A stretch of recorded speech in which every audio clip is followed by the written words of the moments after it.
تو لازمی طور پہ آپ نے پڑھی ہوگی MRI میں کہ اسپیس ریڈیوس ہو جاتی ہے بٹوین ورٹیبراز.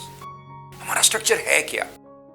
یہ جیسا کہ آپ چارٹ پہ دیکھ رہے ہیں یہ ہڈیوں پہ مشتمل ہے، اور ہڈیاں ہماری 7 چیزوں سے بنی ہیں: calcium, vitamin D, magnesium, phosphorus, silicone, copper and fluoride.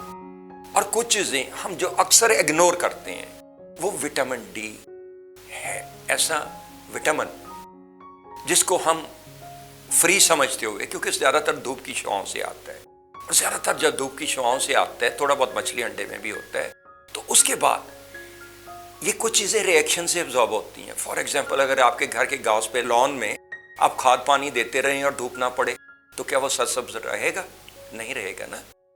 تو اسی طرح ہماری ہڈیاں کچھ اجزاء ریئیکشن سے ابزارب ہوتے ہیں. فار ایگزامپل کیلشیم بھی جذب نہیں ہوگا جب وٹامن ڈی کے ریئیکشن نہیں ہو پائے گا.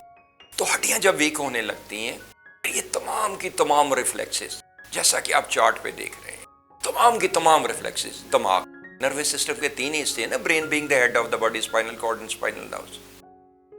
ان میں جب کھچاؤ پیدا ہوتا ہے، نروز کھچاؤ پیدا کرتی ہیں، اسپائنل نروز کھچاؤ پیدا کرتی ہیں، اور باڈی جب ویک ہونا شروع ہو جاتی ہے ان اجزاء کی کمی سے، اس میں پرابلم آنا شروع ہو جاتی ہے اور ڈسکیں بلج ہونا شروع ہو جاتی ہیں.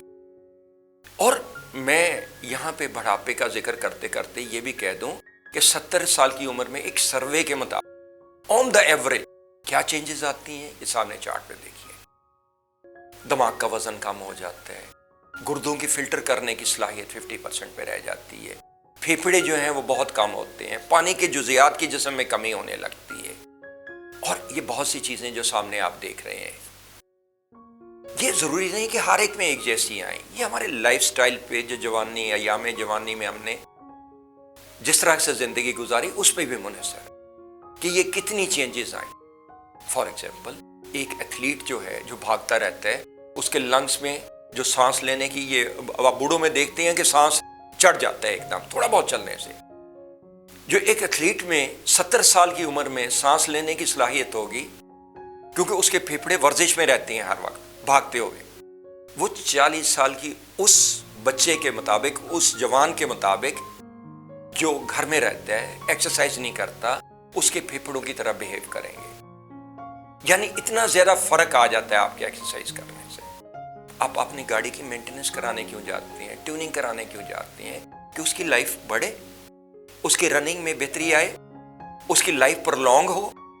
تو آپ کی گاڑی بھی تو سارا دن بھاگ دوڑ میں مصروف رہتی ہے نا، کام کاج کر رہی ہے، بھاگ دوڑ کرتے رہتی ہیں، اور ان میں بھی کمی تو آئے گی. جب ان اجزاء میں جو مینشن کیے ہیں آپ کے سٹرکچر کے، آپ کے چیسی کے، ان میں جب کمی آئے گی تو پھر نروز کے کھچاؤ، اسپائنل نروز کے کھچاؤ سے فلکچویشن بھی آئے گی، سبلکسیشن آئے گی، ڈسک بلجز بھی ہوں گی. جب کمپریس ہوگا تھیکل سیک تو آپ کے پین بھی آئے گی، پھر ہاتھ پاؤں سن بھی رہنے لگیں گے. آج کل تو بچوں میں بھی میں یہ کہوں گا کہ چھوٹے چھوٹے بچوں میں نے انکے لگائے ہوئے دیکھا ہے. کیوں؟ کہ ریفلیکسز جو ہیں ان کی وہ پراپر کام نہیں کرتی، وٹامن ڈی کی کمی سے ان کی ہڈیاں ویک ہونے لگتی ہیں. جب سر جھکا کے سارا دن کمپیوٹر پہ یا موبائل پہ بیٹھے رہتے ہیں تو سبلکسیشن آ جاتی ہے، اور پھر اسی طرح گردن، کندھوں، بازوؤں میں درد، جیسا کہ آپ چارٹ پہ دیکھ رہے ہیں، کہیں C6 سے فلکچویشن آ گئی، کہیں L4-5 سے آ گئی. اور بڑھاپے میں تو سانس بھی چڑھنے لگتا ہے. یہ تھوریسک کے ورٹیبراز T1 T2 سے ریفلیکسز متاثر ہو جاتی ہیں، اٹھنے بیٹھنے میں لچک رہتی نہیں.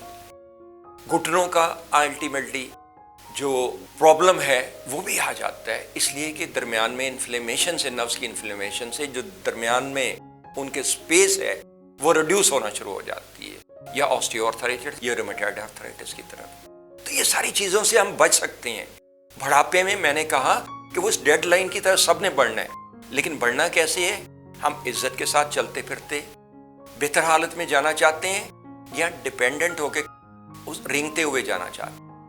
تو یہ آپ کی ایام جوانی اور اپنے آپ کو دیکھ بھال کے پہ انحصار ہے اس چیز کا.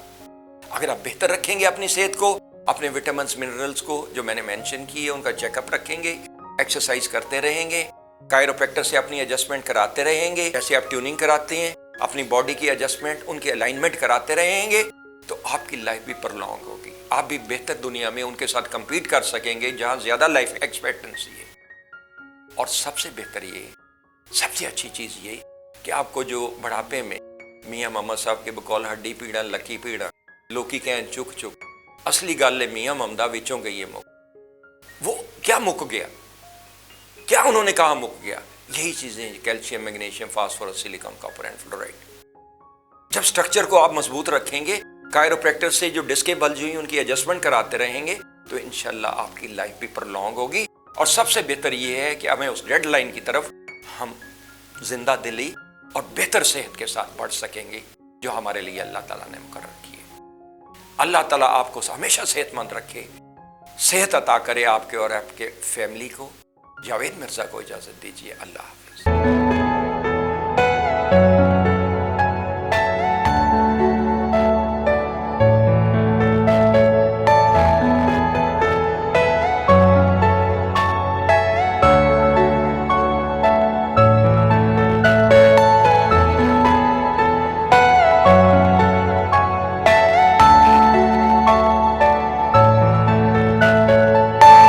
Are you all my personal dreams?